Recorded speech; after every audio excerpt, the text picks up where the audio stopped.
नमस्कार,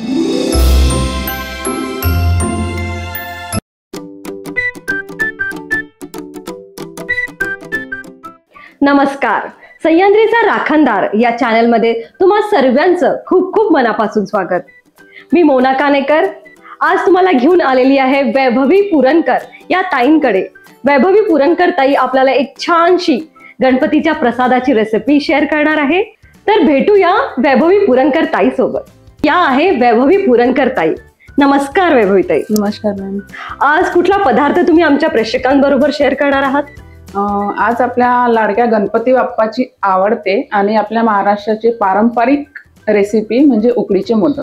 चला तर आपण बघूया आपल्या रेसिपीसाठी लागणारे साहित्य. सगळ्यात आधी ओलं खोबरं, गूळ, तांदळाचं पीठ, साजूक तूप, आवडीनुसार ड्रायफ्रुट्स, वेलचीची पूड, जायफळची पूड आणि भिजवलेलं केसर आणि दूध.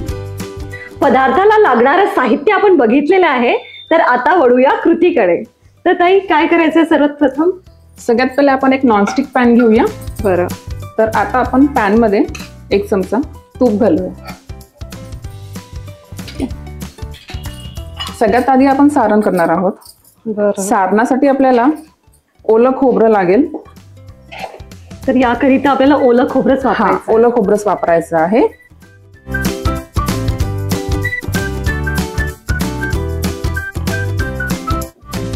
इथे मी 1.5 कपला 1 पाऊण कप वापरला आहे गूळ. बरं. आपला गूळ मेल्ट होत आलाच आहे. त्याला थोडं मंद आचेवर खोबऱ्यासोबत छान शिजू द्यावं. तर ताई तुम्हाला आधीपासूनच पदार्थ बनवण्याची आवड होती?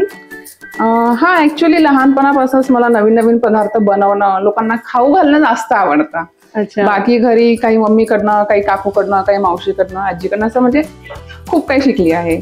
तर ताई तुमच्या फॅमिलीमध्ये तुमच्या हातचा कुठला पदार्थ तुमच्या फॅमिली मेंबर्सला जास्ती आवडतो?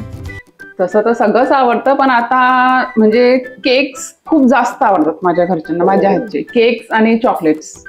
हो का? तुम्हाला चॉकलेट वगैरे तुम्ही कधीपासून बनवत आहे? हे झाले मला 7 ते 8 वर्ष झाली. केक्स आणि चॉकलेट्स दोन्ही. बरं. आणि त्याच्या आधीपासून मग जे पण आपल्या पारंपरिक भाज्या वगैरे असतात त्या सगळंच आवडतात घरच्यांना. एकूण म्हणायचं तर यांच्या आजचा प्रत्येक पदार्थ घरच्या लोकांना फार आवडतं. गूळ आता खोबऱ्यासोबत बऱ्याचपैकी छानपणे मिक्स झालेला आहे. यात आता आपण टाकूया आपल्या आवडीनुसार ड्रायफ्रुट्स, थोडीशी वेलची पूड, थोडी जायफळची पूड. जायफळ टाकल्याने एक वेगळाच स्वाद बहरून येतो उकडीच्या मोदकांचा. गोड पदार्थांमध्ये जायफळची वेगळी टेस्ट वाटते. मला पर्सनली जायफळ खूप आवडतं. पुरणपोळीमध्ये, उकडीच्या मोदक मध्ये खूप छान लागतात. तर वैभवी ताई तुमच्याकडे गणपती बसतो? नाही, माझ्याकडे गणपती नसतो, पण माझ्या आत्याच्या घरी गणपती असतो. तिथे मी वेगवेगळ्या प्रकारचे मोदक रोजच बनवून घेऊन जाते. माझ्या हातचे मोदक म्हणजे सगळ्यांना खूपच आवडतात. हो का? तर आपलं सारण रेडी झालं आहे. आता गॅस बंद करू आणि त्याला एका प्लेटमध्ये काढून थोडं थंड करून घेऊ. थोडं पसरून ठेवू जेणेकरून ते लवकर थंड होईल. सारण बनवून तयार झालेलं आहे आणि आम्ही त्याला थंड करायला ठेवलेलं आहे. आता पुढच्या कृतीकडे आपण वळूया.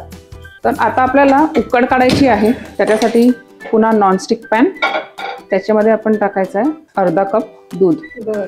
अर्धा कप पाणी टाकायचं आहे. दूध टाकल्याने ऍक्च्युली जे आपली उकड असते ना ती सॉफ्ट होते, छान स्मूथ होते. म्हणजे जेव्हा आपण जर हातावरच्या जर आपण करत आहोत उकडीचे मोदक तर त्याला क्रॅक्स जात नाही आणि मोदक दिसायला थोडे व्हाईटिश छान दिसतात. सोबतच यात टाकायचं आहे आपल्याला थोडंसं तूप आणि चवीनुसार मीठ.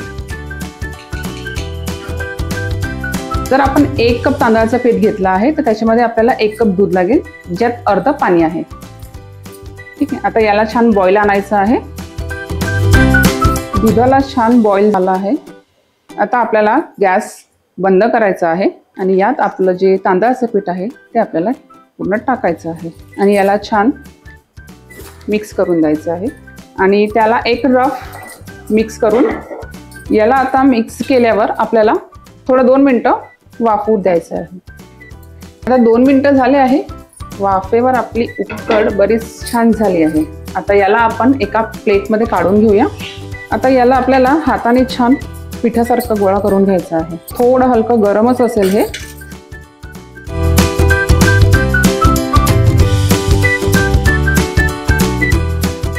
आपल्या उकडचा एक छानसा असा मऊसूत गोळा तयार झालेला आहे. साच्याला आपण थोडं तूप लावून घेतलंय यातून, जेणेकरून मोदक चिकटणार नाही. आता जो हा भागचा साईड आहे साच्याचा, तिथे आपण उकड घेऊन टाकणार आहोत. याला थोडं पाण्याचा बोट लावून छान साच्यामध्ये पसरवून घ्यायचं आहे.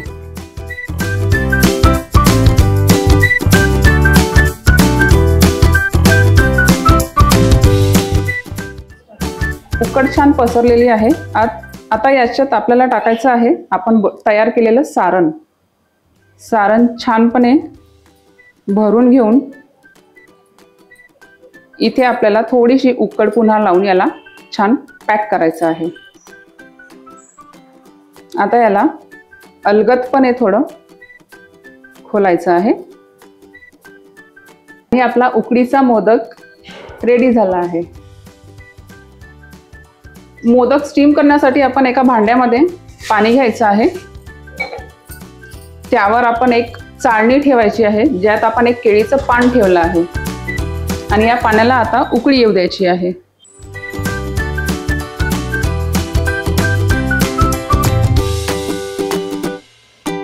आता आपले मोदक रेडी झाले आहेत. याला आपण स्टीम करून घेऊया. त्याच्यावर आपल्याला केशरचे रेषे लावून घ्यायचे आहेत, जेणेकरून छान टेस्ट येईल आणि कलर पण छान येईल. तर आपले उकडीचे मोदक स्टीम झालेले आहेत. केशरचा पण छान रंग उतरला आहे. आता आपण गॅस बंद करूया. खूपच सुंदर असे मोदक दिसत आहे.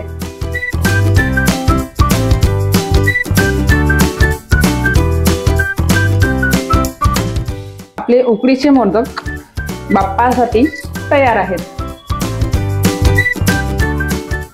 तर आपले उकडीचे मोदक हे बनून तयार आहे. अतिशय सुंदर असे उकडीचे मोदक दिसत आहे. ताई, खूप खूप धन्यवाद तुमचे. आमच्या प्रेक्षकांना तुम्ही इतकी सुंदर छान रेसिपी शेअर केली त्याबद्दल. मला पण खूप खूप म्हणजे तुमचे आभार मानायचे आहे सखी सह्याद्रीचे आणि तुमचे, की मला तुम्ही एक मौका दिला की मी आपली जे कलाकृती आहे ती तुमच्या समोर सादर करू शकते. तर या होत्या वैभवी पुरणकर ताई, ज्यांनी आपल्या बरोबर एक छानशी सुंदर रेसिपी शेअर केली, ते पण गणपती बाप्पाच्या आवडीची, म्हणजेच उकडीचे मोदक. आणि असेच व्हिडिओ तुमच्यासाठी आम्ही घेऊन येत राहू आणि बघत राहा सह्याद्रीचा राखणदार. नमस्कार.